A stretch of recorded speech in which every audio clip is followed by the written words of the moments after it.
क्योंकि आप 2 बार विधायक भी रहे, उठाते आए कि एक भील प्रदेश की कल्पना आपने की थी और आप उसकी मांग को विधानसभा में उठाते आए। अब चूंकि आपकी पार्टी बन चुकी है, 3 विधायक 1 सांसद हो गए, तो इस मांग को कितनी प्रबलता से उठाएंगे और क्या ये मांग अभी भी लगता है आपको कि वाजिब मांग है?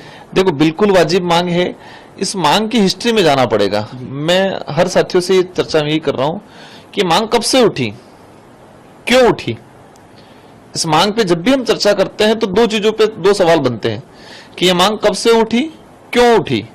क्या ये मांग सिर्फ राजकुमार होते हैं भारत आदिवासी पार्टी उठा रही है, या ये मांग थी पिछले 5 सालों में उठी है।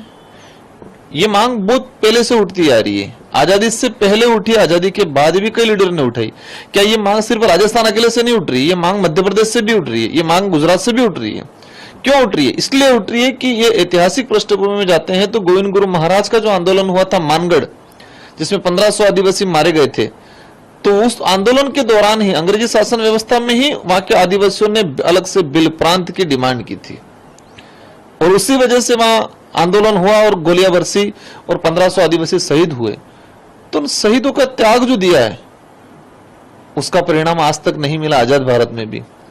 आजादी के बाद भी कई लीडरों ने, मध्य प्रदेश के कांतिलाल जी भूरिया हैं, ऐसे कई लीडरों ने इस बात को उठाया है।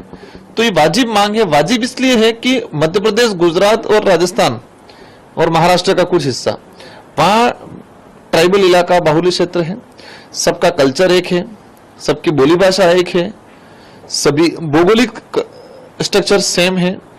तो ये इलाका 4 भागों में बंटने की वजह से आज इस चारों स्टेटों के चारों ट्राइबल इलाके में, जिसको बिल प्रदेश को हम आइडेंटिफाई करते हैं भौगोलिक दृष्टि से, इस स्टेटों में, इस इलाके में, चारों स्टेटों में गवर्नमेंट ने ध्यान नहीं दिया। 4 हिस्से हो गए इस भाग के, भौगोलिक भाग के, विशेष कम्युनिटी क्षेत्र के लोगों के और विशेष कल्चर वाले लोगों के 4 हिस्से हो गए और चारों हिस्सों में, चारों स्टेट में चले गए और चारों स्टेट में जाने के बाद इन चारों हिस्सों में गवर्नमेंट ने आज तक ध्यान नहीं दिया गया है। इसीलिए आज उस इलाके में आज कुपोषण का आंकड़ा उठाने जाओ, सबसे ज्यादा वहां मिलेगा या 12 मिलेगा। गरीबी देखा जाओ वहां मिलेगा। कोई अत्याचार होता है, उत्पीड़न होता है, छुआछूत भेदभाव होता है, तो वही मध्य प्रदेश, राजस्थान, गुजरात का ट्राइबल इलाका वहीं मिलेगा। भूखमरी देखे जाए वही मिलेगा। सारी चीजें आज वही मिल रही है क्योंकि वो 4 हिस्सों में डिवाइडेशन हो गया। और अगर गवर्नमेंट ने ध्यान दिया होता तो हो सकता है बाई चांस ये डिमांड नहीं उठती।